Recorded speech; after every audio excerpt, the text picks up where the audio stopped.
बोलिए श्री राधे गोविंद सरकार की जय। श्री राधे गोविंद सरकार की जय। श्रीमद् भागवत महापुराण की जय। श्री सद्गुरुदेव भगवान की जय। गौ माता की जय। गंगा मैया की जय। यमुना मैया की जय। सत्य सनातन धर्म की जय। जय जय श्री श्री राम। राधे। जय जय श्री श्री राम। राधे। जय जय श्री राम। राधे। निताई गौर हरि बोल। एक बार सभी बड़े भाव से बोलेंगे जय श्री राधे। आइए चित्सार सिंधु सर्वस्व भगवान श्री राधे गोविंद के चरण कमलों का ध्यान करते हुए सभी श्रीमद् भागवत गंगा में प्रवेश करें। कथा में उपस्थित पधारे हुए सभी हरि भक्त वैष्णव जनों के चरणों में व्यासपीठ की ओर से आप सभी को मेरा प्रणाम। जांगीड़ सेवा संघ मुंबई के द्वारा इस कथा का आयोजन इस पावन पवित्रतम भूमि ऋषिकेश की भूमि पर मां गंगा के पावन तट पर वानप्रस्थ आश्रम में बैठ करके आप हम सभी श्रवण पान कर रहे हैं।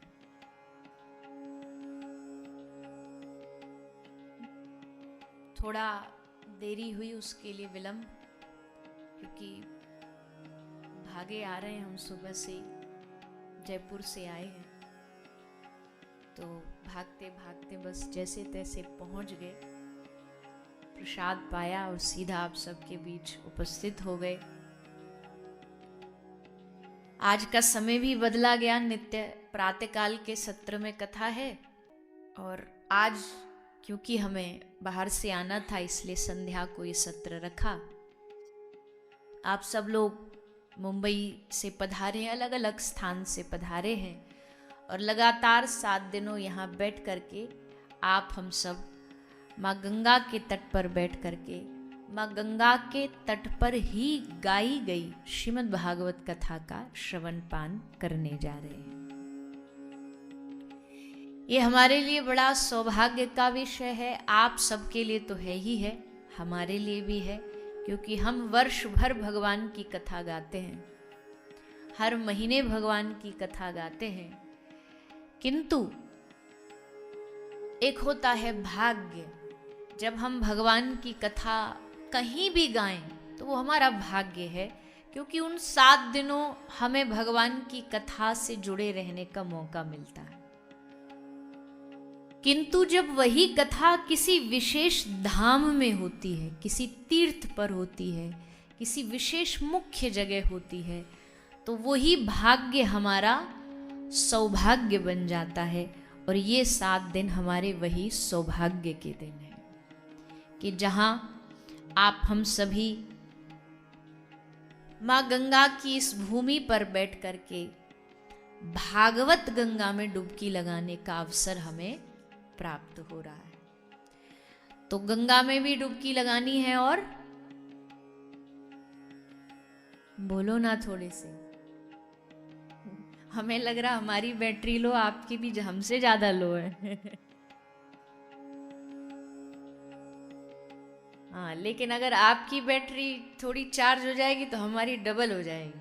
तो थोड़े से आप भी ना चार्ज हो जाओ, हम भी ना थोड़े से हो जाएंगे, चिंता न करो। आप अपनी थोड़ी सी, ये हमारा सौभाग्य है कि गंगा माता के तट पर कथा हो रही है। हमें भी जब पता लगता है, वर्ष भर में दिल्ली, मुंबई, कलकत्ता, देश विदेश सब जगह भगवान की कथा होती है, उत्साह होता है। पर जब विशेष पता चले, श्री वृंदावन धाम में कथा है, द्वारिकाधीश जी में कथा है, ऋषिकेश में, पुरी में, जहाँ भगवान के धाम हो, वहाँ जब कथा होने का सूचना प्राप्त होती है तो हृदय बड़ा आनंदित हो जाता है। क्योंकि शास्त्र कहता है, महापुरुष कहते, किसी भी धाम में रहने का बड़ा पुण्य है, बड़ा फल मिलता है। तो अगर धाम में रहने का फल मिलता है तो हमें लगता है कि धाम में जैसे रहने का फल डबल मिलता है, वैसे धाम में भगवान की कथा कहने का फल भी हमें डबल प्राप्त होता है। रहने का आनंद है तो कहने का भी आनंद है। यहाँ कहने का भी अपना सुख है, यहाँ भगवान की चर्चा करने का भी अपना सुख है। साथ में गंगा मैया बहती जा रही हैं, रोज जाओ स्नान करो। करेंगे कि नहीं करेंगे? हाँ, बड़े हिम्मत वाले हो। हमसे जब बताए ऋषिकेश में कथा, हम भी बड़े खुश। फिर बोले दिसंबर में है, तो हमने कहा तुमको यही तारीख मिली थी। नहीं, थोड़ा और गर्मी में रख देते तो दिन में 10 बार गंगा जी नहाते, क्योंकि वानप्रस्थ आश्रम में कथा है तो कितना देर लगता है, यहीं से छलांग मारो सीधा। पर चलो,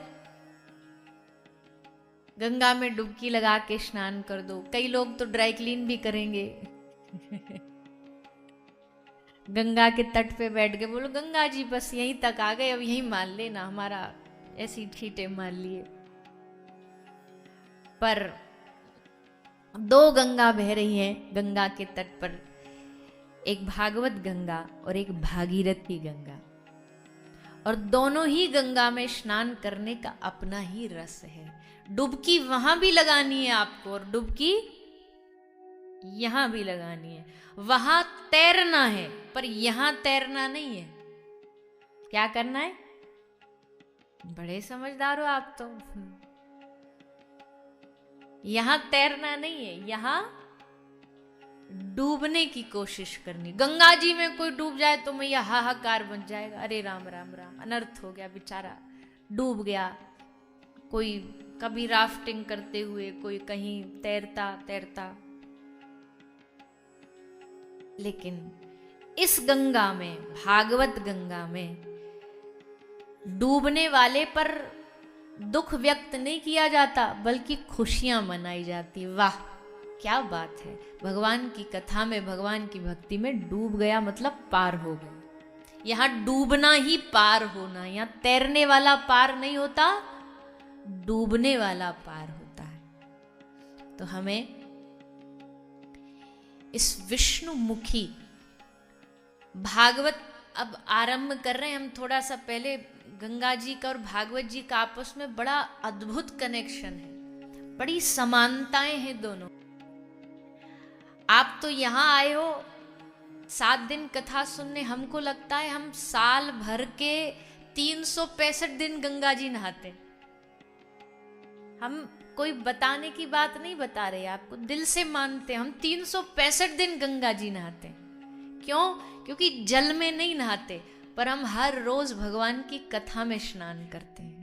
भगवान की कथा ऐसे लगता है जैसे गंगा जी बह रही हो। भागवत जी लेकर के हम एक संकीर्तन यात्रा पर निकले। हमने अपनी कथा को नाम दिया है, शायद आगे भी लिखा हो, संकीर्तन यात्रा। क्यों नाम दिया है? जैसे गंगा बहती रहती है, बहती रहती है, वैसे ही हमारी ये भागवत की संकीर्तन यात्रा पूरे विश्व भर में बहती है। और जैसे गंगा जी जो भी शहर रास्ते में पड़ जाए, जो भी नगर, जो भी गांव रास्ते में पड़ जाए, सबको पवित्र कर देती है, वैसे ये भागवत गंगा बहती बहती जिसके भी जीवन में जाती है, उसके जीवन का कल्याण कर देती है, उसको पवित्र कर देती है। गंगा जी का तो फिर भी एक रूट सेट है। गंगा जी का फिर भी, अब कथा सुननी गंगा के तट पे तो हरिद्वार आओ, ऋषिकेश आओ, बनारस जाओ, वहीं पर गंगा जी मिली। गंगा जी मोड़ के आप बंबई नहीं ले जा सकते, उसके लिए आपको यहां आना पड़ेगा। पर भागवत गंगा फ्लेक्सिबल है, ये यहां भी आपको डुबकियां लगा सकती है। आप कहोगे नहीं हम बंबई में ही सुनेंगे, हमको नहीं आना, आपके वृंदावन, आपके हरिद्वार, आप आ जाओ वहां। भागवत जी चल के वहां पहुंच जाएंगे। भागवत जी चल के पूरे विश्व भर में सबको जा जाके घर में पवित्र करती है। पर ऐसा ना हो जाए भैया, गंगा जी के तट पे रहने वालों को गंगा स्नान करने में सालों लग जाते, सालों। जो एकदम गंगा जी के तट पर बोल रोज ही तो बहती है, रोज ही तो स्नान करती है, क्या इसमें स्नान करें। तो भैया कभी कभी हमें जो प्राप्त होता है वो हमें बड़ा सहज लग जाता है, बड़ा साधारण लग जाता है, पर भागवत और भागीरथी गंगा, इन दोनों को, एक को विष्णु मुखी कहा गया है, एक को विष्णु पदी कहा गया है। भागवत विष्णु मुखी है क्योंकि ये भगवान के मुख से प्रकट हुई है, और गंगा महादेव के मस्तिष्क से हुई है, लेकिन भगवान विष्णु के चरणों से प्रकट हुई है, इसलिए उनका नाम विष्णुपदी है। महादेव के ऊपर जटा से प्रकट हुई है, भगवान विष्णु के चरणों से प्रकट हुई है, ब्रह्मा जी के कमंडल में निवास करती है, ब्रह्मा विष्णु महेश। गंगा 3 लोगों को पवित्र करती है, किसको? दरश, परश, मज्जन, अरूपान। गंगा किन किन को पवित्र करती है? जो गंगा जी के दर्शन करेगा।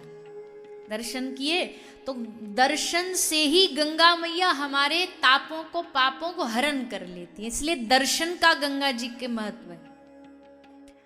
आप पिकनिक मनाने के लिए कहीं किसी अच्छी से अच्छी जगह जा सकते हो। ऋषिकेश भी बहुत सारे लोग हैं ऐसे जो पिकनिक मनाने आते हैं। हमारे संग एक भैया आए, भैया क्या, हरिद्वार जो हर की पेड़ी है उसकी जो सभा है, गंगा आरती सभा, उसके मुख्य थे, तो वो भी हमारे संग कल जयपुर में थे। तो ऐसी पूरी चर्चा चलती आ रही रास्ते में, तो बड़े शोक से ही बोल रहे थे, दुखी होके, कि ऋषिकेश अब हमको पता नहीं ये शब्द बोलना चाहिए, पर उनकी मन की पीड़ा, बोले ऋषिकेश धीरे धीरे मिनी गोवा बनता जा रहा है। इसको बाहर के लोगों ने एक पिकनिक स्पॉट समझ लिया है कि आ गए, खाया पिया, घूमे, राफ्टिंग करी, ये किया वो किया। तो हम इस भाव को और इस सोच को बदलना चाहते हैं। अब कथा में भी इस विषय पे बोलिएगा, तो मैंने कहा वो तो आएगा ही भाव, पर कई लोग यहाँ पिकनिक मनाने आ गए हैं कि भाई अच्छा व्यू है, अच्छी जगह है, अच्छा माउंटेन हिली एरिया है, लेकिन यहाँ कोई संसार को आकर्षित करने वाली चीजों से आकर्षित होके आ रहा है, तो इस धाम को वो समझ नहीं पाएगा, गंगा जी के लाभ को नहीं समझ पाएगा, गंगा जी के तप को नहीं समझ पाएगा। यहां देखने नहीं आना कुछ भी, यहां दर्शन करने आना। देखने और दर्शन में बड़ा फर्क है। देखा दुनिया को जाता है, पर जिसमें आध्यात्म जुड़ जाता है वो देखना दर्शन बन जाता है। ऋषिकेश धाम कोई भी हो, नैमिषारण्य, वृंदावन, बनारस के घाट, ये हमारे जीवन को नई ऊर्जा देने वाले। इन 7 दिन में आप भी करना कोशिश। वैसे तो कल से कथा कितने बजे है? हाँ? सुबह 10 बजे से, तो 10 से 1 कथा हो गई। उसके बाद आप कहीं और अपना भ्रमण जाओगे, दर्शन वर्शन करने जाओगे। फिर जब समय मिल जाए ना थोड़ा सा, हमारे नजरिए से गंगा जी का दर्शन करना है तो करना आप। हम कभी कभी पूज्य अभी आने भी वाले हैं, हम ही थोड़ा देर हो गए इसलिए नहीं आ पाए महाराज जी, पूज्य स्वामी जी परमार्थ मुनि वाले महाराज जी। कभी कभी हम वहाँ आते रहते महाराज जी के कार्यक्रम में, दर्शन में। तो आश्रम में रुकते हैं, फिर हम क्या करते हैं, रात को जब सब सो जाते हैं, तब हमको उनके साथ में एक साध्वी जी रहती हैं, उन्होंने हमको एक बढ़िया सा खुद ही हाथ पकड़ के लेके गई और उन्होंने एक अच्छा सा कोना बताया जो हम आपको नहीं बताएंगे, क्योंकि आपको बता दिया तो फिर हमारा रस खत्म हो जाएगा। तो वो हमको लेके रात को गई कि चलो तुमको एक बढ़िया स्थान दिखा के लाते हैं। और बड़ी अच्छी, हमको बड़ा स्नेह करती हैं। शरीर से तो उनका जन्म अमेरिका का है, लेकिन पूरी अभी वो सनातनी हैं। तो हमको लेके गई और बिठा दिया। थोड़ी देर स्वयं भी बैठी, बहुत सुंदर सुंदर चर्चा करी और फिर बोली कि आप यहाँ बैठ जाओ, अब मैं जा रही हूँ, अब एकांत में आप यहाँ का आवाज़ सुनो, यहाँ का रस लो। तो हम बड़ी देर बैठे तो हमें वो स्थान पता लग गया। तो ऐसे गंगा जी के तट पर कई ऐसा स्थान है जहाँ बैठ कर के आप माता गंगा को महसूस करो, अनुभव करो, उस गंगा मैया की लहरों में अपने आराध्य को महसूस करो, उस परम शांति का अनुभव करो जो आपके बंबई में नहीं है। बंबई से कौन कौन है यहाँ? बॉम्बे से सभी लोग। अब कुछ बोल भी नहीं सकते, पर ना हम तो बोलेंगे। ऐसे तो हो नहीं सकता कि पेट में बात पच जाए। वैसे अब आप आयो, आगे हम आपकी बंबई में ही आ रहे हैं। 20-25 दिन आगे पूरा दिसंबर आपकी बंबई में है। पहले लोनावाला में है 15 तारीख से, फिर 3 तारीख को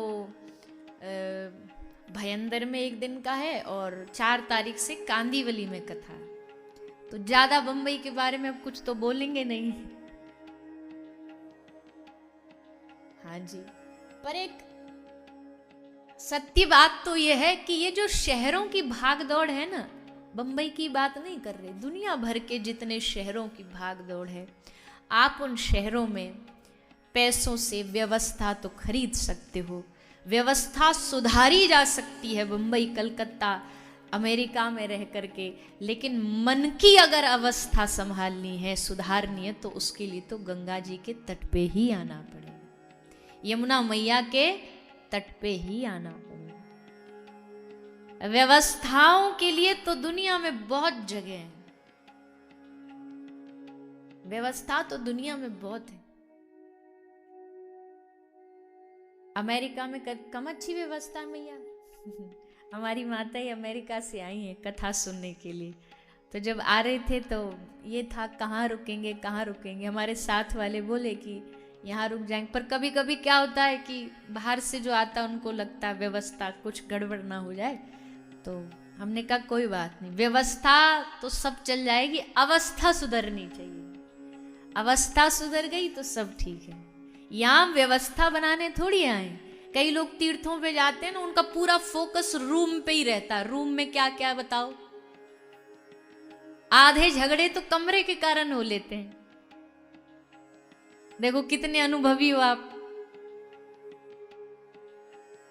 एक बात नहीं जची आपको अब तक, एक पे ताली नहीं बजाई और इस पे तुरंत बजा दी। पर्सनल अनुभव है ये आपका। खाना बढ़िया नहीं है, ये अच्छा नहीं, घूमने के लिए बस अच्छी नहीं करी, सीट खराब है उसकी, ऐसा होना चाहिए था। आते ही आते ये व्यवस्था मिलनी चाहिए थी। अरे भैया व्यवस्था तो आपके घरों में यहां से कई गुना अच्छी होगी, रहने की, खाने की, बेड की, कमरे की, पर तीर्थों में व्यवस्था नहीं होती। तीर्थों में तो अपनी अवस्था को सुधारा जा सकता है। यहां व्यवस्थाएं अच्छी मिले ना मिले, लेकिन यहां परम आनंद मिलेगा, यहां परम सुख मिलेगा। और गंगा जी तो महाराज गंगा जी, उनका दर्शन, उनका नाद, उनकी जब वो वेग में बहती है, वो ध्वनि कान में जब जाती है, गंगा के तट पर बैठ करके फिर माँ गंगा के सामने बैठ करके रुद्राष्टक सुनाओ, राधाष्टक सुनाओ, फिर देखो गंगा मैया को कितना आनंद, कितना रस प्राप्त होता है।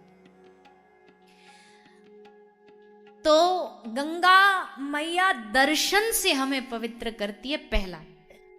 फिर दूसरा, गंगा मैया पान करने से हमें पवित्र करती है।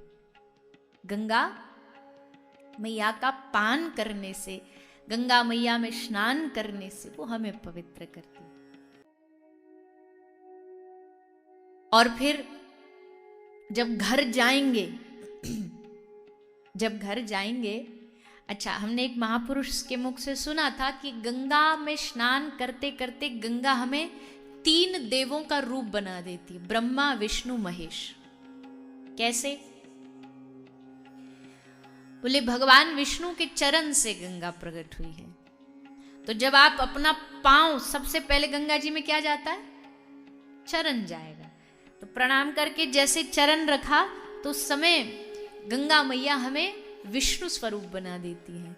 जब हम उसमें जाकर के नाक बंद करके डुबकी लगाते हैं, चिंटू के नाम की, चिंटू के पापा के नाम की, बुआ नहीं आई कथा में तो उनकी भी लगा ली, मौसी नहीं आई उनकी भी लगा ली, तो अब यहाँ शिखा तक जल जाता है। तो उस समय गंगा मैया हमें भगवान महादेव का स्वरूप प्रदान करती है, क्योंकि उनकी जटाओं से गंगा प्रकट हुई है। और फिर ब्रह्मा जी का रूप का प्रदान करती है। जब हम पूरा 7 दिन कथा सुन के घर जाएंगे ना, जब तो कमंडल में जैसे गंगा भर के लेके जाते थे, अब कमंडल नहीं है तो कैन में भर के लेके जाएंगे, बोतल में भर के लेके जाएंगे। तो उस समय माँ गंगा हमको ब्रह्मा जी का स्वरूप प्रदान कर देती है। 3 स्वरूपों को प्रदान करने वाली हमारी माता गंगा है। ऐसी मां गंगा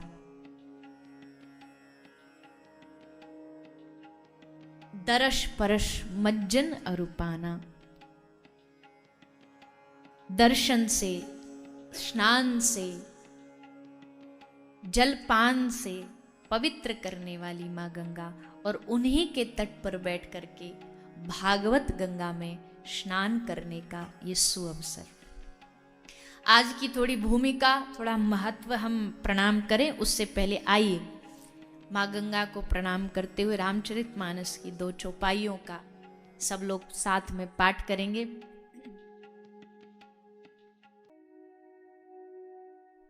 पूछे हूँ रघुपति कथा प्रसंगा, दरश परश मज्जन रूपाना, हरहि पाप कहे वेद पुराना।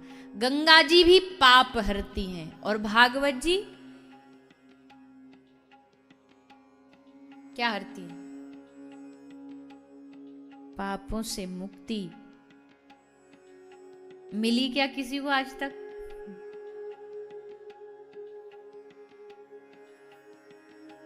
पापों से मुक्ति प्रदान करती है, ठीक है।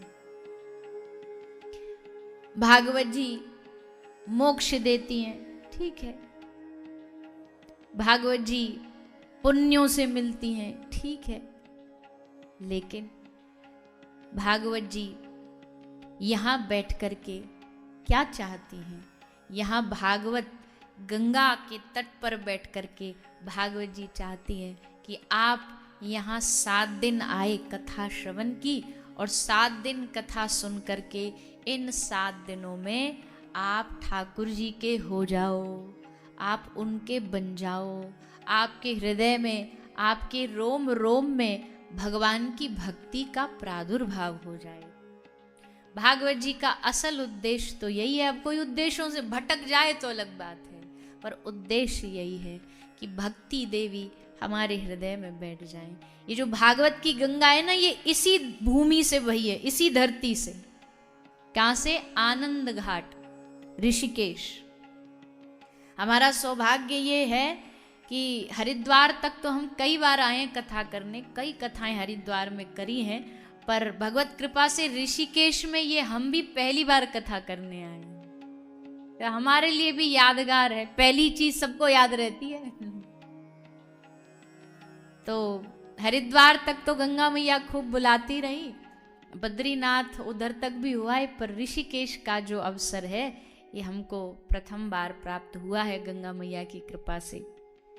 तो ऋषिकेश आनंद तट पर ही भक्ति देवी भागवत सुनने प्रकट हुई, कथा सुनने प्रकट हुई। आगे उसका महात्म्य प्रसंग आता है। तो इस गंगा के तट पर भक्ति नाचती हुई कथा सुन रही है, नृत्य करती हुई कथा सुन रही है। भक्ति सुतौ तौ तरनौ गृहीत्वा प्रेमैक रूपा सहसा विराशी, श्री कृष्ण गोविंद हरे मुरारे, हे नाथ नारायण वासुदेवा। इस संकीर्तन को गाती भई प्रकट हुई भक्ति देवी इसी धरती पर, उसी पर जो भागवत की जननी है, जो भूमि भागवत की जनक है, जहां गंगा के तट पे थोड़ा आगे चले जाओ तो शुक्रताल आ जाएगा, जहां बैठ के भगवान श्री सुखदेव जी ने इस कथा गंगा को अपनी वाणी से प्रवाहित किया। उसी भूमि पर बैठ के, ओरिजिनल भूमि पर बैठ के ओरिजिनलिटी का अलग ही मजा आता है। तो उस वास्तविक भूमि पर बैठ करके गंगा जी के तट पे आप सब लोग 7 दिन तक खूब आनंद लीजिए। एक तो ज्यादा तो हम आपको क्या नियम बोले, क्योंकि कहने वाले ही ज्यादा नियम नहीं निभा पाता, तो बस इतना सा नियम समझ लीजिए। इन 7 दिन कोशिश करो मेरी तेरी ज्यादा न करके, छोड़ के, है ना मैया, ये स्पेशल है कुछ। हाँ भैया बड़े खुश हो रहे, जैसे ये तो एकदम दूध के दुले हैं। ये तो व्हाट्सएप चलाते ही नहीं है, ये तो काई को मैसेज भेजते ही नहीं कि 10 लोगों को फॉरवर्ड करो, खुशखबरी आ जाएगी। और बोले वाले लोग बेचारे करने भी लग जाते हैं। इधर उधर की बातों सो तो वहां करते ही है ना, दुनियादारी में कहाँ छोड़ते हैं, सब चलती है। इन 7 दिन अपने तन को भी पवित्र रखिए, गंगा जी में डुबकी लगा के, और भागवत गंगा में डुबकी लगा के अपने मन को पवित्र करिए। गंगा तन को शुद्ध करती है, भागवत गंगा मन को शुद्ध करती है। तन को एक बार शुद्ध किया पर फिर मैला हो गया तो फिर आना पड़ेगा गंगा जी में डुबकी लगाने। गंगा हमारे पापों का नाश करती है, पर भागवत गंगा हमारे मन में पाप वृत्ति का नाश करती है। गंगा पाप का नाश करेगी, लेकिन भागवत गंगा पाप वृत्ति मतलब पाप करने की भावना ही मन में पैदा ना हो, ऐसा हमारा मन बना देगी। और ऐसा ही मन ठाकुर जी को प्रिय है, ऐसा ही मन तो भगवान को जाके चढ़ाओगे। मैली चादर ओढ़ के कैसे द्वार तुम्हारे आऊं, मैला मन लेके कैसे पहुंच जाओगे। भगवान कहेंगे मैंने तो एकदम बिल्कुल चमचमाती हुई वाइट चादर दी थी तुझे, एकदम सफेद सफेद मन दिया था, पर तूने उस पर पता नहीं कहां से कालिक पोत डाली। अब धो इसको। और भैया कपड़े का मैल तो फिर भी गंगा जी धो सकती हैं, पर मन का मैल भागवत गंगा धोती है। इसलिए ये दोनों ही गंगा हमारे जीवन में बड़ी बड़ी महत्वपूर्ण है, बहुत आवश्यक है। तो ऐसी भागवत भागीरथी इस श्रीमद् भागवत कथा का रसपान करने के लिए आप सब लोग यहाँ पहले कथा कराते रहते, प्रथम बार, तो ये तो और भी अच्छी बात है, और बड़ा सौभाग्य है कि इस भूमि पर बैठ करके आप हम सबको ये अवसर मिला है। 7 दिन कोशिश करिए, प्रयत्न करिए, 10 से 1 कथा सुनिए, उसके बाद हाँ जी पूरा दिन थोड़ी लगाओगे, गल जाओगे। चलो 10 से 1 कथा सुन ली, कथा सुन के फिर डुबकी लगा लो। अब आपकी आइटनरी भी हम ही बना के दे देते हैं लोग। डुबकी लगा ली, भोजन कर लिया, और फिर अपना बसों में या जिस वाहनों में जहाँ तहाँ अलग अलग, हमें ज़्यादा अभी सूचना नहीं है, जितना हमने सुना है कि आपका कहीं है किसी दिन देवी के दर्शन, किसी दिन नीलकंठ महादेव, लेकिन उस समय बस में अगर बैठे हो और बस में कोई मेरी तेरी कर रहा हो तो तुरंत बोलना। क्या बोलोगे?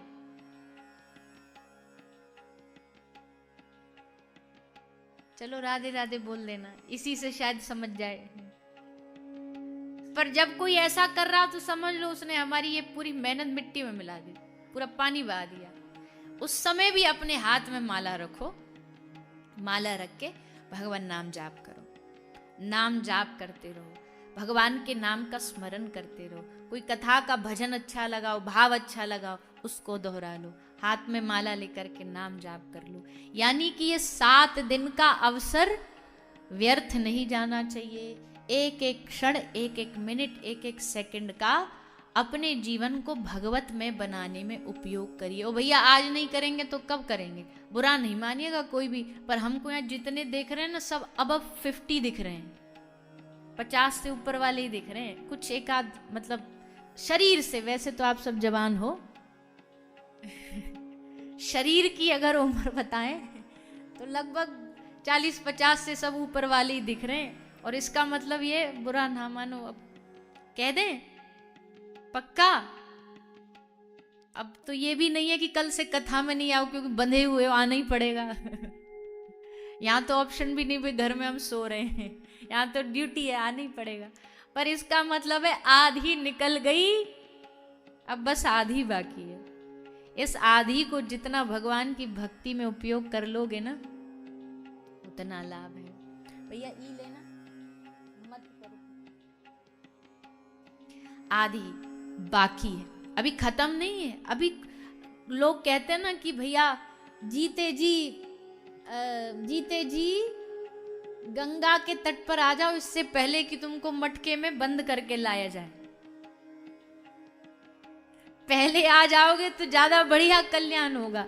अब भाई बाद में गंगा मैया कल्याण करेंगी, वो तो गंगा मैया की अपनी कृपा है। पर असल कल्याण तो तब है ना जब यहाँ आकर के, यहाँ बैठ करके हम सब इस रस में डुबकी लगाते हुए अपने जीवन का मंगल कर लें, जीते जी मंगल कर लें। मरने के बाद किसने मुक्ति देखी है? देती है गंगा जी मुक्ति। यहाँ बैठ के अगर हम कहें मुक्ति नहीं तो फिर हमारी बात व्यर्थ हो जाएगी, क्योंकि गंगा मुक्ति की दे प्रदायिनी है। लेकिन मरने के बाद मुक्ति मिलेगी, ये विचार करना ये बहुत पुराना हो गया। अब क्यों ना जीते जी मुक्त हुआ जाए।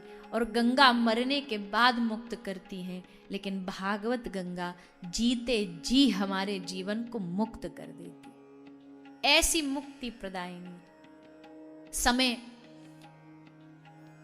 समय के रहते जो समझ गया ना, समय के रहते जो समझ गया, उससे बड़ा समझदार प्राणी संसार में कोई नहीं।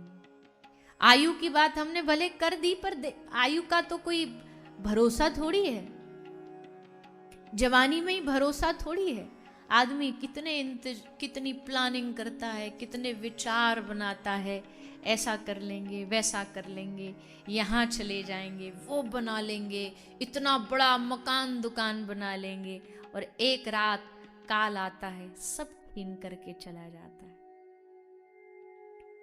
जैसे शरीर भी एक भाव में कहा जाता है कि हमारा शरीर और हमारे पास जो धन है, उसकी तुलना किससे करी गई है?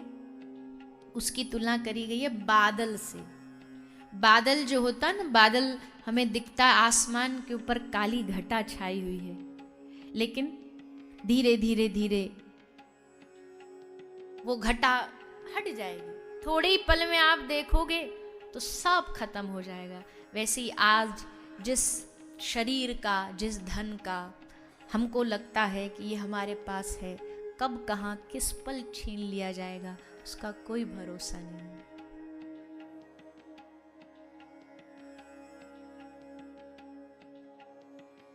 तेरे जैसे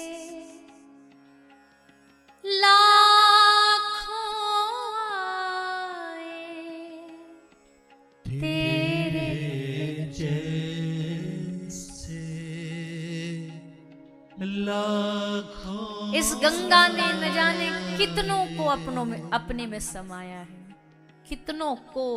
युगों युगों से ये गंगा मैया मृत्यु उपरांत लौट के बुद्धू घर को आए। अंत में कहाँ आएगा? परिवार लाता है। आप कहोगे पहले दिन से क्या बातें छेड़ दी इन्होंने मरने मराने की। पर भैया गंगा के तट पर अगर ये न समझ पाए जो जीवन का असल सत्य है, तो क्या समझेंगे? इस गंगा इस बात का प्रतीक है। बड़े बड़े राजा महाराजा, बड़े बड़े धनाढ्य भी यहाँ आए तो एक पात्र में बंद होकर के आए। आज कहाँ है उनकी राख, कहाँ है उनका नाम? हमारे जैसे लाखों समा गए, हम भी समा जाएंगे। तेरे जैसे लाखों आए,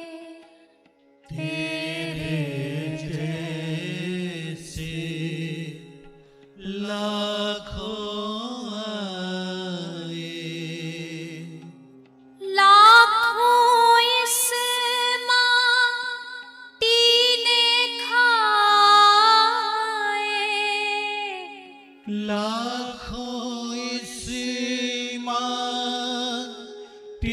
ने खाए, लाखों इस माटी ने खाए, लाखों इस माटी ने खाए, रहा ना नाम निशान रे बंदे, रहा ना नाम निशान रे बंदे, मत कर तू अभिमान रे बंदे, मत कर तू अभिमान रे बंदे, मत कर तू अभिमान रे बंदे। झूठी माया झूठी काया, लेकिन बस तेरा जो हरि गुण गाया, इसलिए भजले हरि का नाम। तेरे पास है हीरे मोती, मेरे मन मंदिर में ज्योति। कौन हुआ धनवान? ज्यादा धनवान कौन है? जिसके मन मंदिर में जागृति हो गई, वो या हीरा मोती वाला? वाह, जानते सभी हैं पर जानेंगे सब, पर जब मानने की बारी आती है तब सब फिस हो जाते हैं। तो भैया मत कर तू, गंगा मैया इस बात का प्रमाण है। इस पानी में, इस गंगा के तट पर न जाने कितने समा गए, कितने समा जाएंगे, लेकिन फिर भी जो भगवान की भक्ति में जिया है, फिर भी जो भगवान के नाम में जिया है, जिसने भगवान का नाम बटोरा है, उस धन को कमाया है, वो अमर हो जाएंगे, वो भगवान को प्राप्त कर पाएंगे। तो भैया इसी भाव के साथ आप हम सब, बड़े सौभाग्य से ये कथा प्राप्त हमें हुई है। वैसे तो हर कथा सौभाग्य से ही मिलती है, हम यही बात हर कथा में बोलते ही हैं। एक क्षण भी अगर कथा भगवान की प्राप्त हो रही है, एक भगवान के सत्संग की महिमा बताने के लिए दो महापुरुष हुए इतिहास में, एक वशिष्ठ महर्षि और एक महर्षि विश्वामित्र। दोनों में ने कभी कभी तनातनी हो जाती थी, अनबन हो जाती थी थोड़ी बहुत। तो विश्वामित्र जी ने 50,000 वर्ष तप किया था, तो उनको बड़ा उसका थोड़ा सा था, वो बार बार कह भी देते थे कि हम बड़े, हमने 50,000 वर्ष तप किया है। तो एक दिन भगवान शेषनाग को बुलाया गया, उनसे कहा गया प्रभु आप निर्णय बताइए कि, शेषनाग भगवान ने कहा कि झगड़ा क्या है? बोले झगड़ा है अपने अपने साधन का अभिमान। वो कह रहा है कि हमारा तप बड़ा है, और विश्वामित्र जी कहते हैं हमारा सत्संग बड़ा है। तो दोनों में कौन बड़ा है आप बताइए। तो भगवान शेषनाग ने कहा एक काम करो, निर्णय तो हम बाद में सुनाएंगे, लेकिन हमारे सर पे ये इतनी बड़ी माता पृथ्वी का भार रखा है, एक काम करो इसको थोड़ी देर आप में से कोई सा पकड़ लो, फिर हम निर्णय बताएंगे, इसको पकड़ो। तो कैसे पकड़े? श्री विश्वामित्र जी ने कहा हम अपने 50,000 साल का जो तप है उस तप को लगा रहे हैं और उसको समर्पित कर रहे हैं, मतलब संकल्प लेकर के उसके बल से पृथ्वी को पकड़ेंगे। पर जैसे पकड़ा तो पृथ्वी हिलने लगी, तुरंत पकड़ा फिर शेषनाग भगवान ने। वशिष्ठ जी ने, श्री विश्वामित्र जी ने फिर उसके बाद कहा कि हमने जागृत नहीं, जगते हुए नहीं, सपने में भी अगर हमने कभी 2 घड़ी का सच्चा सत्संग किया हो तो उसके बल से पृथ्वी रुक जाए। और जैसे हाथ में ली तो माता पृथ्वी वहीं के वहीं थम गई, रुक गई। 2 क्षण के सत्संग के बल पर माता पृथ्वी को धारण कर लिया श्री विश्वामित्र जी ने। इसलिए कहने का भाव है भैया कि अपने आप को कभी भी हमें ये अभिमान नहीं रखना चाहिए। ये सत्संग 2 घड़ी का भी मिला है ना, तो भगवान की कृपा से प्राप्त हुआ है। यहाँ ऐसे कितने लोग होंगे जिन्होंने आने की टिकट ही बनाई होगी पर इंडिगो ही फेल हो गई। ऐसे भी तो हुआ है, देखो कितने लोग का हुआ। अब उसमें गलती उसकी नहीं है, एयरलाइन की। असल में जिनको भागवत जी चुनेंगी ना वही आ पाएगा, वही बैठ पाएगा और वही सुन पाएगा। इसलिए सुनना और सुनने के बाद फिर चुनना, ये 7 दिन तक आप सबको यहाँ बैठ करके करना है। सुनते जाओ। अब भैया पार्टी में तो पूरा बुफे लगा होता पर सब कुछ थोड़ी खाते हैं हम। हमें जो जचता है, हमें जो बढ़िया, पहले एक राउंड मार के आते हैं भैया क्या क्या माल बना है, खट्टा कहाँ है, मीठा कहाँ है, डिजर्ट सेक्शन कहाँ है, पूरा पहले राउंड मार के आएंगे, फिर सिलेक्ट करेंगे क्या खाना क्या नहीं खाना। अब हमारे तो वो भी भाग्य में नहीं है। पूछो कैसे? अरे पूछो ना। कल हम ब्याह में ही थे, हमारे बड़े परम प्रिय श्री इंद्रेश जी महाराज, उनका ब्याह था। तो अब ब्याह तो हो गया। अब ब्याह में तो सबरी दुनिया लगी थी, गोलगप्पों पे अड़ी थी, कोई कहीं अड़ा था। अब संतों का क्या काम है? बोले संतों के लिए चौकी लगी है, चौकी सब वहां बैठ के पाएंगे। अब संत बेचारे चौकी पे बैठ जाए। अब थोड़ी ना उनको मन पसंद जो वहां परोसा जाओ बेचारे वही खा लेते। वही पाना पड़ता है। तो हम बराती तो मजे उड़ा रहे होते हैं, ये भी खा लिया वो भी खा लिया। और फिर वहां तो वही नसीब होता है जो वहां से वीआईपी बनने के भी बड़े नुकसान हैं, अरे बड़े सारे नुकसान हैं। तो भैया खैर ये तो हम विनोद कर रहे हैं, ऐसा कुछ नहीं है। वो तो जो बोलाएंगे बोलेंगे। पर कहने का भाव ये है कि वहाँ आप सिलेक्ट करते हो कि भाई ये हमको पसंद है, ये हमको नहीं पसंद है, वहाँ चले गए। वैसे ही कथा भी एक 56 प्रकार का व्यंजन है। कथा में सब विषय, सब भाव, सब परोसा जा, एक चीज नहीं। कोई यहाँ पे ज्ञान योगी बैठा हो तो उसके लिए भी हो, कोई कर्म योगी बैठा तो उसको भी कथा जचे, इसलिए उसका भी बात रखी। भक्ति योग की भी बात होगी, सब बातें कही जाएंगी, भाव भी आएंगे, भजन भी आएंगे। कभी कथा एक जैसी नहीं होती है।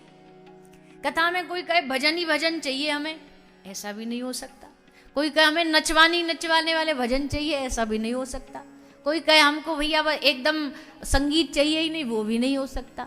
क्यों? क्योंकि कथा एक ऐसी थाली है जिसमें 56 भोग सजाए जाते हैं, रंग बिरंगे भाव सजाए जाते हैं।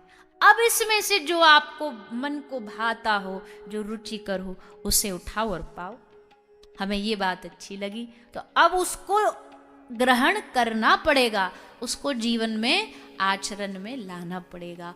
100 बातों से कभी जीवन नहीं बदलता, पर उन 100 बातों में से कोई एक बात हमको ऐसी जचती है जो एक बात हमारा जीवन बदल देती है। बातें तो यहाँ पूरे 3-3 घंटे रोज सुनाई जाएंगी, सब बातें थोड़ी ना हमें जच जाएंगी। कुछ अच्छी भी लगेंगी, कुछ से हम सहमत भी नहीं होंगे कि नहीं तो गलत बोल रहे हैं, ऐसा नहीं। अब वो अलग बात है, आप बोल नहीं सकते हमारे सामने, पर मन में तो आएगा ही कि ना ये ठीक नहीं है, ये ऐसा नहीं है, गलत बोल रहे हैं व्यास जी। कोई बात ऐसी होगी कि मन भले हाथ में ताली ना बजे पर मन से एकदम वाह निकलेगी, हाँ ये तो एकदम पते की बात है, जो हम मानते वही वाली बात है। तो हर प्रकार के भाव यहाँ व्यक्त किए जाएंगे, उसमें से फिर हमें चुनाव करना है, चुनना है। तो इस 7 दिन का अवसर, इसमें सुनो और चुनो,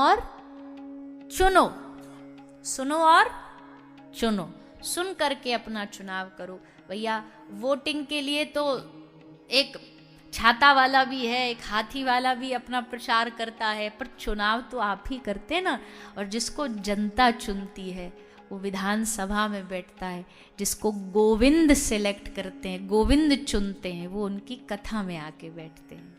तभी भगवान की कथा सुनने का मन में भाव जागता है। सब नहीं आ सकते, बहाने कोई भी बन जाए, पर अंत में बात यही समझ आती है, भगवान जिसको चाहे वही कथा श्रवण करता है। तो आइए भागवत जी के महत्व में हम सब प्रवेश करेंगे।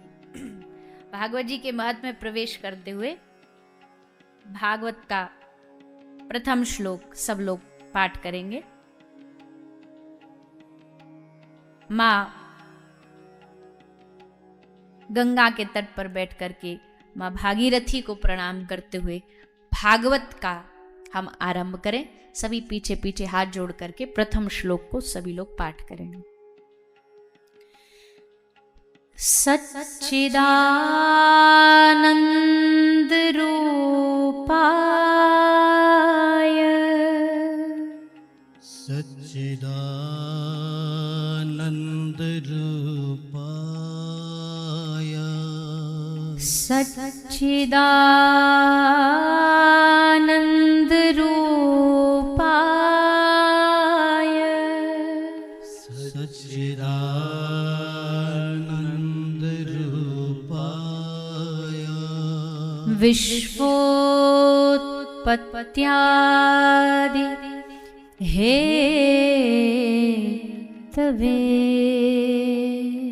विश्वोत्पत्त्यादि हेतवे विश्वोत्पत्त्यादि हेतवे विश्वोत्पत्त्यादि हेतवे तापत्रय विनाशाय तापत्रय विनाशाय तापत्रय विनाशाय तापत्रय विनाशाय श्री कृष्णाय वयं नुमः। श्री कृष्णाय वयं नुमः। श्री कृष्णाय वयं नुमः। श्री कृष्णाय वयं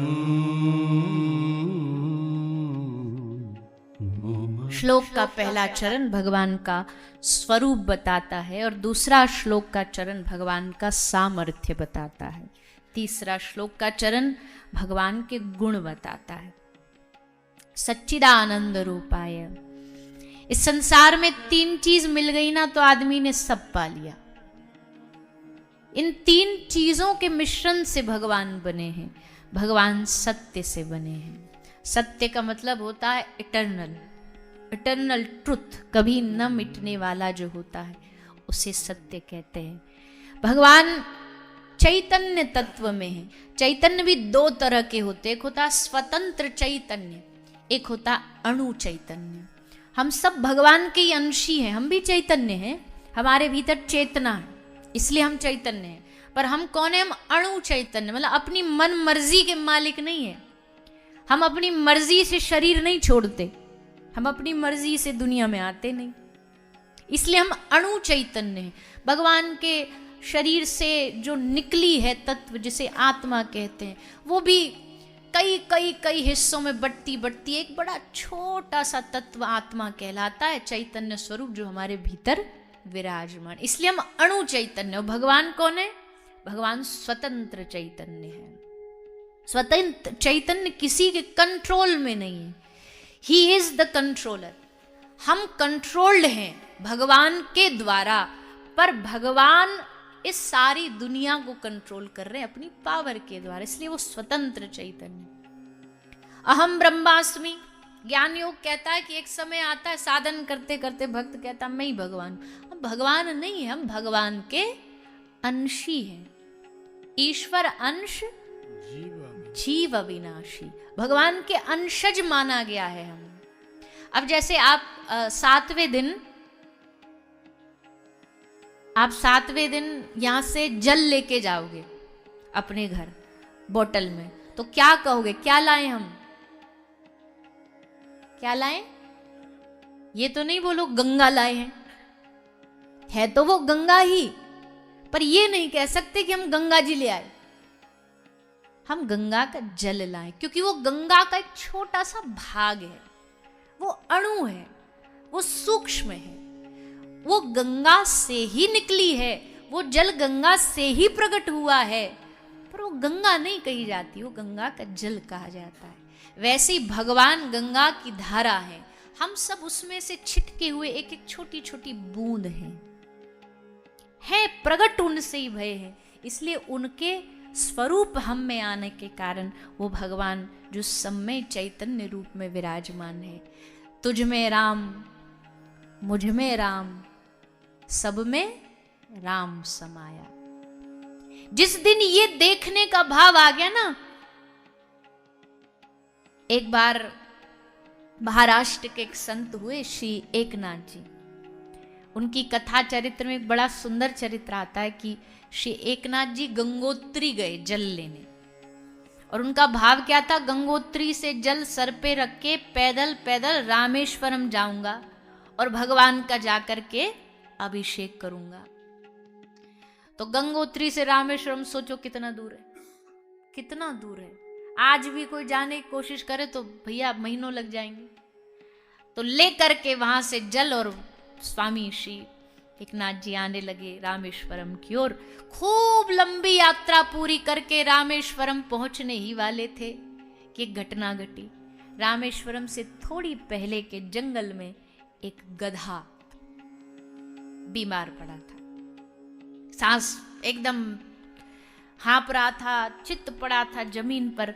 आसपास लोग जा रहे थे, वो भैया क्या हो गया? बोले महाराज गधा है, कई दिन से यहाँ ऐसा ही पड़ा, भूखा प्यासा, मरने वाला है, मरने वाला है। इसको अगर भोजन पानी नहीं मिला, पीने को जल नहीं मिला तो कुछ ही समय में मर जाएगा। तो जैसे एकनाथ जी ने कहा, बोले मेरे पास जल है। बोले कहाँ है? बोले कलश में। बोले तो आप रामेश्वरम भगवान के लिए लाए हो इतनी दूर से? बोले नहीं, मेरा रामेश्वरम भगवान यही है, मेरा भगवान यही है। और कह करके उस जल को उसके मुख में डाल दिया। और जैसे मुख में डाला, अब भैया इतनी दूर कोई गंगा जल लेके यात्रा करके जाए और अचानक पहुंचने से, मंजिल पे पहुंचने से पहले ये घटना घट जाए तो लोग तो बोले वो पागल है, बताओ इतनी दूर से लेके आया और जल। जैसे उसको जल पिलाया तो उस जीव से स्वयं श्री भगवान श्री रामेश्वर प्रकट हो। भगवान ने कहा कि अगर तू इसको जल ना पिलाता ना तो वहां के तू जल चढ़ा भी देता तो मैं स्वीकार न करता, तो भी उसको स्वीकार नहीं करता। जब तू इसमें ना देख पाया तो क्या तुझे मैं वहां मिल जाऊंगा? यही हालत तो है ये आजकल केदार बद्री। क्यों हम बार बार लोग कहते भैया देखो शरीर साथ नहीं देता ना तो कुछ जरूरी आवश्यक नहीं है, अपने घर बैठो आराम से, भगवान कहाँ नहीं है। लेकिन अब जा रहे हैं, शरीर भारी है, कष्ट दे के कितने कच्छरों पे घोड़ों पे बैठ बैठ करके जा रहे हैं और फिर तीर्थ यात्रा कर रहे हैं। तो उससे ज़्यादा लाभप्रद ये कि यही बैठ करके आराम से आंख बंद करो, मानसिक सोचो आप केदार जी दर्शन करके आए हो, दर्शन कर लिया। क्यों? क्योंकि हर जीव में परमात्मा जब दर्शन करने लगेंगे तब जाकर के इस चैतन्य तत्व को समझ पाएंगे। तो भगवान चैतन्य है। तीसरा भगवान का गुण है आनंद। कुछ लोगों ने ना आनंद में रहने की इच्छा ही छोड़ दी है। वो बस इतना कहते हैं हाँ ठीक है, बस जीवन चल जाए, कट जाए, इतना काफी हमारे लिए। तो क्योंकि झंझटें भैया छूटेंगे नहीं। अरे तुम छोड़ोगे तो छूटेंगे ना, छोड़ना चाह नहीं रहे। आज के जमाने में आदमी कहता भैया कुछ नहीं, बस रोटी पानी कमाने की चाहत है। पर एक बात हम आपसे पूछे, केवल कोई आपसे ये कह दे कि केवल रोटी पानी तो खाना तुमको पेट भरने के लिए, चलो हम गारंटी देते पूरे जीवन भर की रोटी पानी जितनी तुमको खर्चा चाहिए हम बैठे बैठाए तुम्हें देंगे, क्या आदमी फिर झमेलों में नहीं पड़ेगा? आप सब तो अनुभवी हो, पके हुए बाल हैं तो बताइए क्या झंझट छूटते हैं मन से, जानते हुए भी कि ये सब झमेला है। और खासकर आज के समय में आदमी पैसा कमा नहीं रहा है, पैसा बना रहा है। पैसा कमाने का मतलब होता है कि पुरुषार्थ करे, जितने में उसकी जीविका परिवार चल जाए उतना कमा ले। पर आज का इंसान पैसा कमाने में नहीं, पैसा बनाने में लगा हुआ है, और ये उसकी अशांति का कारण है। परिश्रम पुरुषार्थ नहीं करना ऐसा नहीं है, पर जो पुरुषार्थ से फिर मिल गया उसको संतुष्टि से हरि कृपा समझ के मौज में जीना, ये भक्त का लक्षण है। पुरुषार्थ करके तुम्हारे पास अरबों भी आ जाए तो वो भी बुरे नहीं है, उतना धन आ जाए तो वो भी बुरा नहीं। धन होगा तभी तो तीर्थ यात्रा करोगे। अब भैया बंबई से यहाँ क्या फ्री में आ गए? टिकट तो लगी, आश्रम में रहेंगे, होटल में रहेंगे, कमरा बुक करेंगे, पैसा तो लगेगा, भोजन का भी पैसा तो लगे। कथा भी आजकल कौन सा फ्री में हो जाएगी? कथा के लिए भी मंच तो लगेगा, माइक तो आएगा, व्यास जी तो आएंगे, उनका भी डीजल पेट्रोल लगेगा, कहाँ नहीं पैसा लगता। तो अगर हम व्यास मंच से बैठ के ये कहें भाई पैसा कमाना बेकार है, तो हमारी कथा ही ठप हो जाएंगी। सबसे पहले लोग हमारी कथा कराना बंद करेंगे, बोले कम पैसे में क्या करे, बेकार खर्चा नहीं करना। सबसे पहले आदमी छूटेगा, बेकार चीज उसे क्या लगती है, बोले ये एक्स्ट्रा काम है, ये एक्स्ट्रा है। तो हम पैसा कमाने की नहीं मनाही करें, पुरुषार्थ करने की नहीं मनाही कर रहे, पर पुरुषार्थ करने के बाद जो मिल गया उसमें संतुष्टि पा लेना। चाहे इतना मिला है उसमें पा लेना, और बहुत मिला है तो उसमें पा लेना। इससे बड़ा सुख दुनिया में कोई नहीं है, और वही आनंद है, वही आनंद है। वन में रहो या भवन में रहो, यमुना के तट पे रहो या गंगा के तट पर रहो, धरती पे रहो या पहाड़ की चोटी पर रहो, बस आनंद में रहो। जिस देश में जिस वेश में परिवेश में रहो, राधा रमण राधा रमण राधा रमण कहो, राधा रमण राधा रमण राधा रमण कहो। चाहे संसार में चाहे परिवार में व्यवहार में रहो, राधा रमण राधा रमण राधा रमण कहो, राधा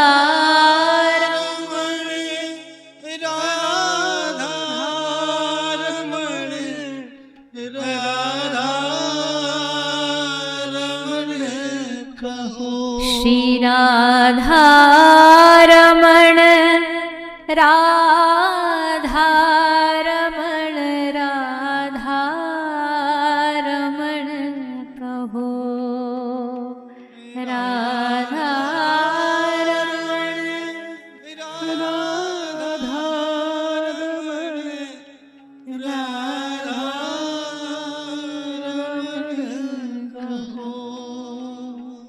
चाहे वन में चाहे भवन में, बस भगवान का नाम ना छूटे, आनंद ना छूटे, मस्ती ना छूटे। भगवान का नाम मतलब आनंद ही है। जहां भगवान का नाम नहीं लिया जाता वहां आनंद उपयोग कर दो। जब लाला को जन्म भयो ब्रज में तो सबन ने कहा गाई,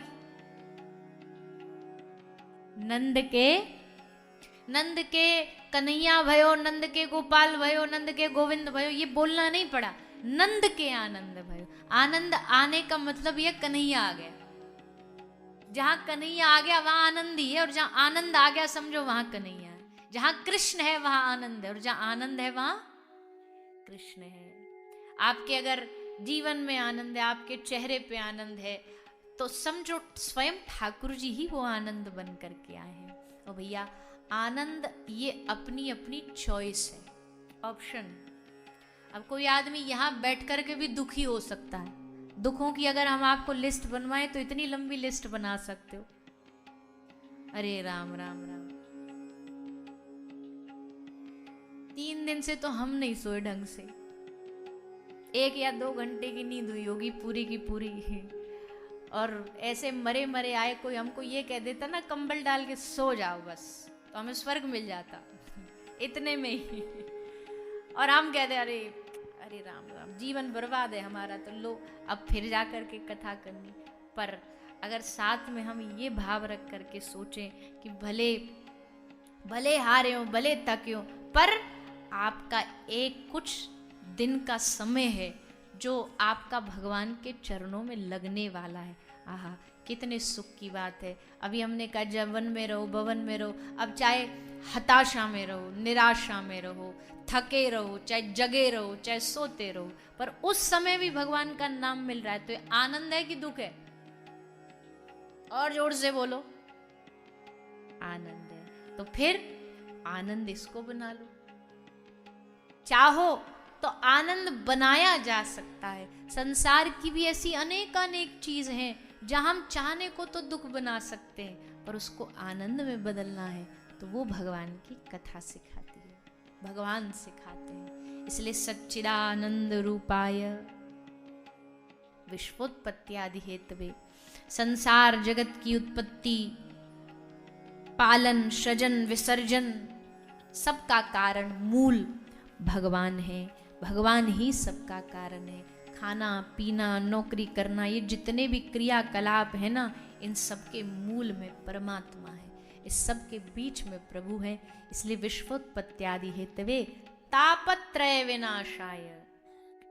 3 प्रकार के दुख होते हैं, दैहिक, दैविक, भौतिक, तापा। कौन कौन से दुख हैं? तन का दुख, मन का दुख और धन का दुख। कोई तन दुखी, कोई मन दुखी, कोई धन बिन रहे तो दास, थोड़े थोड़े सब दुखी। भैया इस दुनिया में सुखी कोई नहीं है। नानक दुखिया सब संसार, सुखी बसे जिन नाम आधार। वैसे ही कोई तन दुखी, कोई मन दुखी, कोई धन बिन रहे तो दास, थोड़े थोड़े सब दुखी, पर सुखी कृष्ण को दास। भगवान के दास सुखी रहते हैं, वो दुख में भी सुखी रहते हैं, वो दुख में भी प्रसन्न रहते हैं। कोई तन दुखी, और तन के दुखियारे तो आजकल सभी हैं, है कि नहीं? ठंड आई कि घुटना दुखने लग गए, अरे राम राम राम, बाम लगाओ, कमर दुख गई, अब की बार सर दुख रहा है, आज बीपी बढ़ गई, आज शुगर लेवल हाई आ गया। अब यही तो बचता है जीवन में।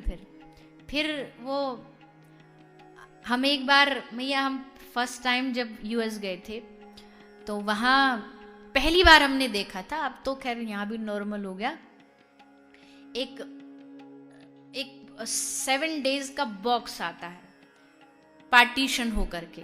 तो हमें पहली बार देखा, हमको लगा कोई ज्वेलरी का डब्बा है, कोई बढ़िया, इसमें कोई सोना चांदी रखते होंगे, कोई अंगूठिया रिंग रखते होंगे। फिर उस पर लिखा होता ऊपर Saturday, Sunday, Monday, Tuesday, Wednesday, 7 दिन लिखे होते हैं। तो फिर हमको समझ नहीं आया कि ये भाई किस लिए। तो फिर पता चला ये 7 दिन की दवाइयों का डब्बा है, एक बिफोर ब्रेकफास्ट, एक आफ्टर लंच। तो उसमें वो करना ना पड़े तो वहाँ वो निकाल के ऐसे ही दे देते। 7 डेज, वीक की सारी गोलियाँ, 4-4, 5-5 गोलियाँ उसमें फिक्स कर दो, तो मेहनत नहीं करनी पड़ रही ढूंढने के लिए, सैटरडे वाली खाली, फिर अगले दिन वाली खाली। हमने कहा लो हद हो गई, कैसा जीवन बन जाता। और ये सबका बनना है, हमारा भी बनना है। आज हम जो बड़ा मुंह चला रहे हैं कि हम नहीं इस दौर से गुजरेंगे, अगर भगवान ने जीवित रखा तो बुढ़ापे में सबको यही होना है। अब इसकी खाओ, अब उसकी दवाई खाओ, अब ये खाओ। और आजकल तो जवानी में बुढ़ापा है, तन के दुखिया तो इतने कि क्या कहें।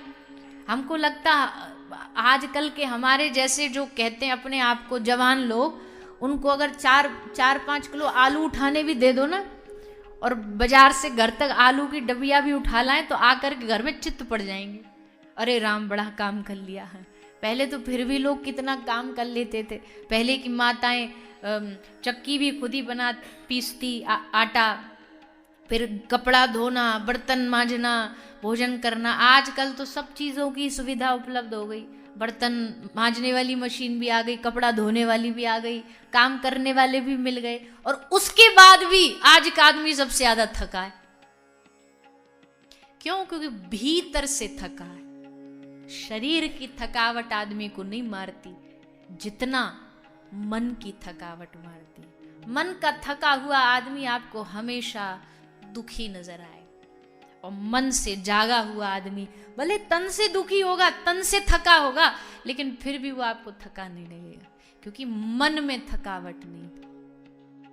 मनोबल अच्छा है, मन में आनंद है, मन में परमानंद है। इसलिए कोई तन दुखी, कोई मन दुखी, कोई धन के बगैर दुखी है। बहुत सारे हमारे पास भी लोग आते, जॉब नहीं है, पैसा नहीं है, ये नहीं वो नहीं, थोड़े थोड़े सब दुखी, पर सुखी कृष्ण को दास। कितना भी दुनिया में भागो, पर भैया अंत में जा करके आनंद तो यही मिलेगा, आनंद तो भगवान के चरणों में ही मिलेगा। इसलिए तापत्रय विनाशाय, भगवान की कथा तीनों तापों का, दैहिक दैविक भौतिक ताप, इनका नाश करती हैं, भगवान नाश करते हैं। श्री कृष्णाय वयम नमः, ऐसे भगवान कृष्ण को प्रणाम करते हुए भागवत का आरंभ होता है। कहाँ हुआ आरंभ? नैमिषारण्य। नैमिषारण्य तीर्थ में 88,000 ऋषि विराजमान हैं, और तभी वहां पर सूत जी महाराज का आगमन हुआ। सूत जी पधारे। सूत जी के आने से सब ऋषि महात्माओं का हृदय आनंद से भर गया। संत आए मतलब अब हरि कथा का जन्म होगा। संतों के आने का मतलब है भगवत चर्चा आरंभ होगी। सबने निवेदन किया, महाराज कलयुग आ रहा है, आप तो जानते ही हो बड़ा भयानक युग है ये, इसमें बड़े सारे पाप होंगे, बड़े उपद्रव होंगे, बचने का उपाय बताओ, भगवत प्राप्ति का उपाय बताओ, ऐसा उपाय बताओ जो सहज हो, सरल हो, भगवान को प्राप्त करने का। ठीक है, आप 7 दिन कथा सुनने तो खुशी खुशी आ गए अपना घर छोड़ के, पर आपको कह दे परमानेंट छोड़ के यहीं रहो, छोड़ो घर द्वार, चलो हरिद्वार, तो रहोगे क्या? अजी पहला दिन है, झूठ नहीं बोलना चाहिए, सच्ची सच्ची बोलो। अरे भैया आपको क्या पता, घर में पोता है, पोती है, बालक बच्चे हैं, हम नहीं रहेंगे तो सब काम बिगड़ जाएगा। अभी आपको क्या पता गृहस्थी के बारे में। एक महाराज जी कथा सुनाते थे, बोले एक साधु कहीं से निकल के जा रहा था। एक दादाजी अपने पोते को खिला रहे थे, पोता कह रहा था बाबा बाबा, उसकी गोद में खूब पोता खेल रहा था। तो जैसे महाराज जी निकल के गए, उस आदमी ने, महाराज जी रुको, महाराज जी कुछ बढ़िया बात बता के जाओ, कोई सत्संग सुना के जाओ, कोई उपदेश दे के जाओ। महाराज जी ने कहा सबसे बड़ा उपदेशक तो तेरा पोता है, गोदी में बैठा है। क्यों? बोले पोते कहने लगे बाबा बाबा, अब तो बाबा हो जाओ। शुद्ध तोतली भाषा में कुछ तो मन में शर्माओ, पोते कहने लगे बाबा बाबा, अब तो बाबा हो जाओ। तुम्हारा पोता ही सबसे बड़ा उपदेशक है, तुमको उपदेश दे रहा है कि समय हो गया, अब बाबा हो जाओ। पर कलयुग का आदमी देखो कितना चतुर है। बोला बाबा जी सही कह रहे हो आप, बाबा जी हम भी यही सोच रहे थे, जब से ये पोता हुआ बाबा बाबा बोलने लगा, हमने भी सोचा बाबा बन ही जाते हैं। पर महाराज जी क्या बताऊं, मेरी एक बेटी है, उसका एक नाती है, जैसे उसके घर ये विचार लेके जाता हूँ बाबा बन जाऊं, तो तुरंत नाती बोलता है ना ना ना ना, तो हमारा प्रोग्राम कैंसिल हो जाता, मन बदल जाता हमारा कि बैराग कैंसल। ऐसा हमारा बहाने तो हमारे पास ऐसे फुल तैयार हैं, तुम बोलो तो बाबाजियों की बोलती बंद कर दें हम। संतों से अपनी वाणी में किसी को जीतने न दे।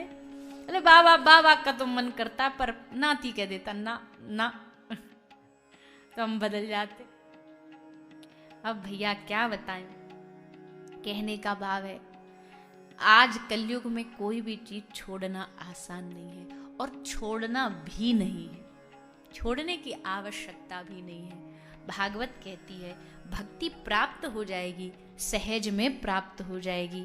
उसके लिए भूमि, जन्मभूमि, स्थान कुछ नहीं, बस तुम बड़े भाव से कथा को श्रवण करते हुए यहाँ से जो शिक्षा दी जाए, जो प्रसाद दिया जाए, उसको लो अपने जीवन में, तो देखो धीरे धीरे धीरे भगवान की कृपा। भागवत यही सिखाती, इजी वे भगवान को पाने का अगर किसी ने बताया है, इजीएस्ट वे, तो वो भागवत जी। इसलिए सूत जी ने ये भागवत सुनाई सौनक आदि ऋषियों को, उनके लिए नहीं, आगे आने वाले हम कलयुग के जीवों के लिए। यही गंगा का तट सुखदेव जी कथा सुनाना आरंभ करने वाले थे कि देवता अमृत का कलश लेकर के आ गए। ये अमृत पिला दो राजा परीक्षित को और हमको स्वर्ग में चल के कथा सुना दो। परीक्षित राजा मरने वाला है, उसके लिए अमृत काम आएगा। सुखदेव जी ने कहा वो सुधा को कथा लोके को कांचक व मनिर्महन, जैसे कांच की तुलना हीरा से नहीं की जा सकती, वैसे अमृत की तुलना कथा अमृत से नहीं की जा सकती। कथा एक अद्भुत अमृत है जो जन्मों जन्मों के लिए अमर बनाती है। इसलिए देवताओं को भी जो सुनने को न प्राप्त हुई हो, वो कथा हम और आप सबको प्राप्त हो रही है। इसका महात्म क्या है? महात्म सुनाते हुए इसी उत्तराखंड भूमि पर लाए सूत जी बद्रीनाथ। ये उत्तराखंड की भूमि, ये यहाँ बहुत सारे उत्तर मिले हैं, इसलिए उत्तराखंड है। जो भी समस्या है सबका समाधान ऋषियों ने इसी भूमि पर खोजा है। महर्षि वेदव्यास ने इसी भूमि पर कथा लिखी, सरस्वती नदी के किनारे व्यास गुफा में। भगवान की तरफ जाने के द्वार भी यही भूमि खोलती है। हरिद्वार जैसे ही प्रवेश हुआ, एंट्री हुई, तो समझो भगवान के द्वार में अब आपका प्रवेश। अब जैसे जैसे आगे बढ़ते जाओगे, हरिद्वार से ऋषिकेश, फिर नीलकंठ, फिर आगे बद्री विशाल, देव प्रयाग, विष्णु प्रयाग, ये सब पार करते करते अंत में आता है जहां पांडवों का निर्वाण हुआ, स्वर्गारोहण, वहां जाकर के विश्राम हो गया। तो भैया उत्तराखंड की जो भूमि है ना, बड़ी पवित्र भूमि है, समाधान की भूमि है। भक्ति देवी को भी यहाँ समाधान मिला, व्यास जी को भी यहाँ समाधान मिला, नारद जी को भी इसी भूमि पर समाधान मिला। एक बार देवर्षि नारद जी वृंदावन गए, विहार करते करते वृंदावन में जाकर के भक्ति देवी से उनकी भेंट हुई। भक्ति बड़ी दुखी थी। क्यों दुखी थी? क्योंकि इनके दोनों ज्ञान वैराग नामक पुत्र बड़े वृद्ध हो गए हैं, बूढ़े हो गए हैं। अचानक से माता पृथ्वी ने नारद जी से रोक करके उनसे समाधान पूछा। हे साधो, भो भो साधो क्षणम तिष्ठ मत चिंतामपि नाशय। भो भो साधो क्षणम तिष्ठ। क्या बोला माता भक्ति ने? हे साधो, हे महाराज, एक क्षण के लिए रुक जाइए यहाँ पर, एक क्षण। क्योंकि साधु का एक क्षण हमारे लिए, उसका एक क्षण का संग हमारे लिए वर्षों के बराबर है। साधु से एक क्षण से ज्यादा मांगना भी नहीं चाहिए। साधु के पास बैठ कर के टाइम पास नहीं किया जा सकता। कई लोग संतों के पास बैठ कर के सबरी दुनिया भर की बातें कर लेंगे। महाराज जी नेताजी ऐसे, महाराज जी राजनीति ऐसी, महाराज जी अभिनेता वैसे। अरे संत का एक एक क्षण बड़ा कीमती होता है, उसको समझो, कीमत को समझो। साधु के पास जाओ, बिल्कुल काम की बात करो, जैसे काम खत्म प्रणाम करके बात, वो बोले ना बोले, साधु तो अपनी सहजता में होता है, पर आप समझदारी। अब हम चलते, महाराज जी आप अपने कार्य में लग जाइए, हम जा रहे हैं। कई लोग का रेडियो ही वहां चालू हो जाता है। संतों के समय की इतनी बर्बादी करते हैं। भक्ति देवी जानती है संत का समय कितना कीमती है। कहा क्षणम तिष्ठ, एक क्षण के लिए रुक जाइए। क्यों, क्या समस्या है? बोला अहम भक्ति ऋतिख्याता इमौ में तनयो मतौ ज्ञान वैराग्य ना मानो काल योगे निर्जरो। क्या हो गया? मैं जवान हो गई, मेरे बालक बूढ़े हो गए, समाधान बताओ। नारद जी ने सोचा समाधान कोई मुश्किल थोड़ी, हम तो बड़े वेदज्ञ हैं, प्रकांड विद्वान हैं, मंत्रों द्वारा इनका ये सारा दुख संकट दूर कर देंगे। नारद जी ने कोशिश भी की पर असफल हुए नारद जी। तब आकाशवाणी हुई, सत्कर्म करो। एक होता है कर्म और एक होता है सत्कर्म। कर्म क्या है? खाना पीना, कमाना, सोना, जगना, ये सब कर्म कर रहे हैं, क्रियाएं कर रहे हैं। पर इन कर्मों में जब भक्ति मिल जाती है, सत्कार्य मिल जाते, तो वो कर्म सत्कर्म बन जाता है। इसलिए आप इनके लिए सत्कर्म करो। नारद जी समस्या में पड़े। सत्कर्म की श्रेणी में आता क्या है? यज्ञ करना सत्कर्म है, दान करना सत्कर्म है। क्या है सत्कर्म? किसी बड़े से पूछना चाहिए। तो सब साधु संतों से पूछते पूछते अंत में आए बद्रीनाथ, मिले सनकादि ऋषि। इनसे पूछा, महाराज आप बताइए क्या है सत्कर्म? तो चारों ऋषियों ने बताया, श्रीमद् भागवतालाप शतुगीत शुकादेवी। श्रीमद् भागवत से बड़ा सत्कर्म और कोई नहीं हो सकता। अच्छा प्रभु, जब आपने सत्कर्म की श्रेणी बता दी तो जगह भी आप ही फिक्स कर दो, कहाँ होना चाहिए ये कथा।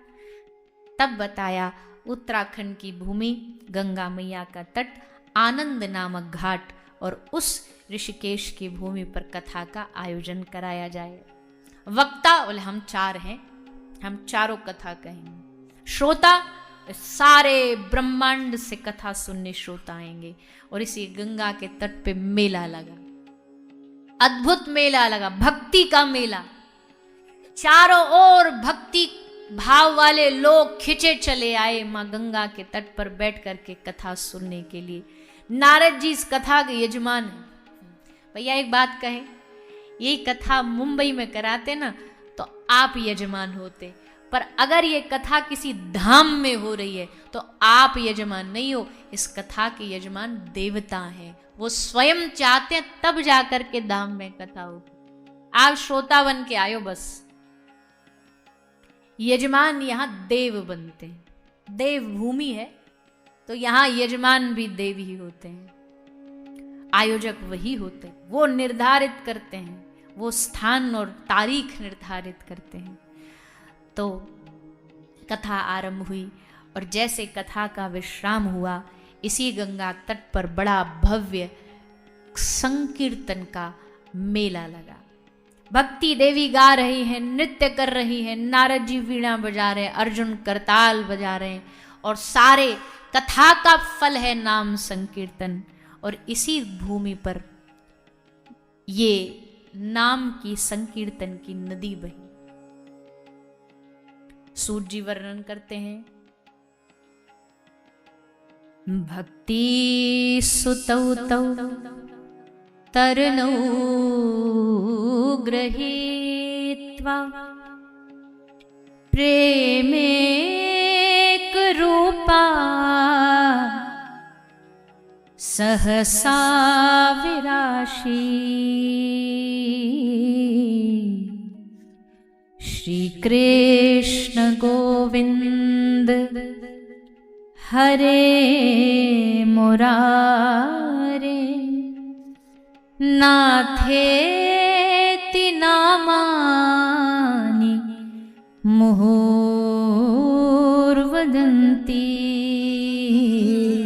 भक्ति सुतौ तौ तरुणौ गृहीत्वा, तरुण हो करके भक्ति ज्ञान वैराग्य के साथ प्रकट हो गई और गंगा के तट पर ऐसा नाम संकीर्तन की धारा बही कि पूरा ब्रह्मांड उस नाम संकीर्तन से पवित्र हो गया। और माता भक्ति का जो कष्ट, जो पीड़ा थी, उसको भागवत ने दूर किया। भक्ति सबके हृदय में वास हो गई, सबके हृदय में बैठी। ऐसी भक्ति देवी का इस सुंदर प्रसंग सुनाया गया। उसके बाद कथा सुनाई गोकर्ण महाराज की कि भैया इस भागवत के प्रताप से इतना बड़ा अद्भुत चमत्कार हुआ। कौन कहता है कि पापियों का कल्याण नहीं हो सकता? भागवत तो इसीलिए प्रसिद्ध है, क्यों? पापियों को पाप से है तारती। ये बड़े से बड़े पापी का भी कल्याण करती है। जैसे शेर की दहाड़ से सारे गीदड़ भाग जाते हैं, वैसे कलयुग में भागवत जब उच्चारित होती है तो उनके उस ध्वनि को सुन के कलयुग के सारे पाप दुम दबा के भाग जाते हैं। ऐसी भागवत की ध्वनि में प्रताप है, ताकत है। तो उदाहरण ऐसे कैसे मान लेंगे हम? उदाहरण तो चाहिए ना, एग्जाम्पल से बात समझ आती है, दृष्टांत से बात समझ आती है।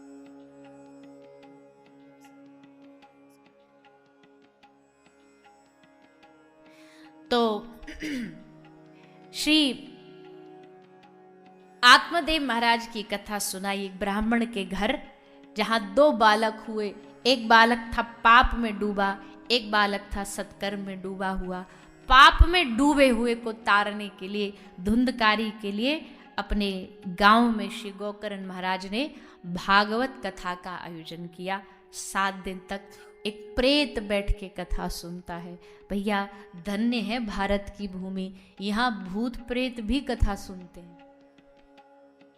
यहाँ कथा कहने वाले भी बड़े विचित्र विचित्र है। दुनिया में तो आदमी कथा कहते, मनुष्य कथा कहते, पर भारत की भूमि ऐसी है, मनुष्य सुन रहे हैं और एक शुक बैठा बैठा कथा कह रहा है, तोता कथा सुना रहा है, काग भुषुंडी जी। कौआ जब बोले तो हमेशा कड़वा बोलता, कर्कश बोलता है, लेकिन वही कौआ, वही काग भुषुंडी जब भगवान की राम कथा बोलते हैं तो उसकी वाणी भी मधुर हो जाती है, मीठी हो जाती है। इस देश की महानता क्या कोई बता सकता है, जहां इंसान तो छोड़ो, पक्षी कथा कह रहे हैं, शुक कथा कह रहे हैं। ये धन्य है सनातन परंपरा, ये धन्य है। यहाँ हम नदियों को नदी नहीं कहते, यहाँ गंगा नदी नहीं है, गंगा माँ है। गंगा मैया, यमुना मैया, सरस्वती मैया। कभी किसी ने नाम सुना मिसिसिपी मैया? बोले ये नदियां भी माँ है। भारत अकेली भूमि है जहां माँ हम कहते हैं, पर इसके साथ साथ ये भी नहीं भूलना चाहिए कि माँ भी कहते हैं और सबसे ज़्यादा गंदा भी इन्हीं को करते हैं। इस पे भी हम खूब बोलेंगे। गंगा जी के तट पे बैठे तो बिना बोले तो रहेंगे नहीं। ये जो आजकल हम पूजा के नाम पर अपवित्रता फैलाते हैं, तीर्थों में, धामों में, नदियों को, अपनी माँओं को गंदा कर रहे, गंगा मैया, यमुना मैया, तो उनको भी शुद्धिकरण की आवश्यकता है। संकल्प लेंगे गंगा के तट पे बैठ के। तो ऐसी भागवत गंगा हम सबको प्राप्त हुई है।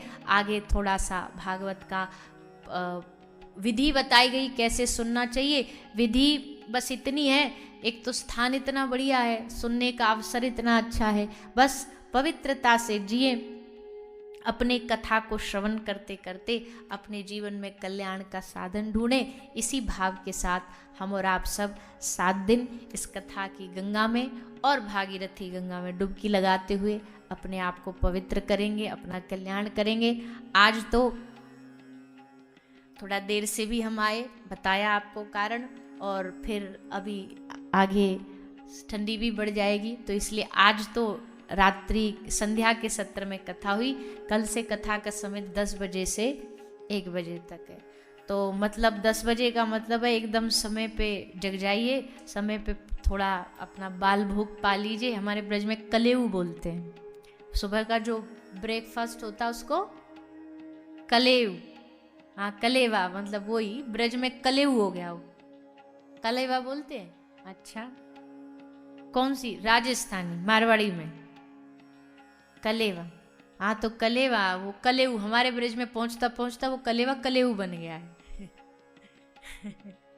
तो सुबह जल्दी जल्दी सब कलेऊ कर लियो और समय पे आ जाना, ताकि हम समय पे कथा आरंभ करें, समय पे विश्राम करें, और फिर यहाँ गंगा में डुबकी लगा के फिर छलांगे उस गंगा मैया में, वहाँ डुबकी लगाते हुए आगे के जो जो कार्यक्रम रोज के रहेंगे सूचना शायद आपको प्राप्त हो ही जाएगी, उसका आनंद लेते रहिए। आज के इस कथा सत्र को हम विराम की ओर बढ़ाएं, उससे पहले आइए सभी 2 मिनट हरि नाम संकीर्तन और फिर कथा को विराम। हरे कृष्णा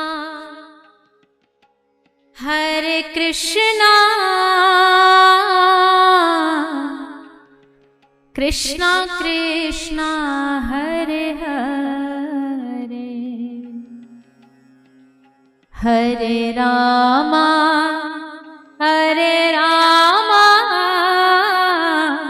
रामा राम हरे हरे। बोले हरि नाम संकीर्तन की जय। आई सभी 2 बार हाथ उठाकर हरे कृष्णा मंत्र का जाप करेंगे।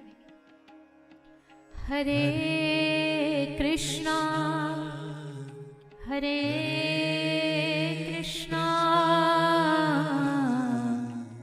कृष्णा कृष्णा हरे हरे, हरे राम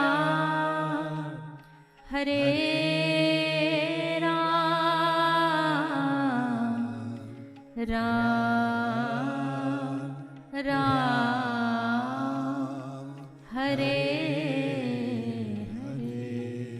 हरे, हरे कृष्णा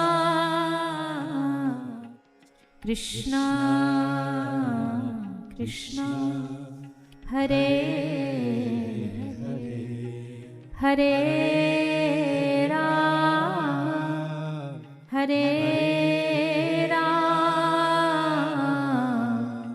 राम राम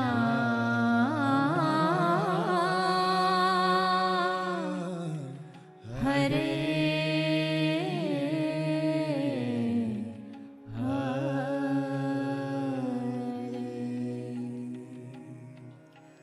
वृंदावन बिहारी लाल की जय। श्रीमद् भागवत महापुराण की जय। सद्गुरुदेव भगवान की जय। श्री गंगा मैया की जय। यमुना मैया की जय। भारत माता की जय। सत्य सनातन धर्म की जय। जय जय श्री राधे, जय जय श्री राधे, जय जय श्री राधे। निताई गौर हरि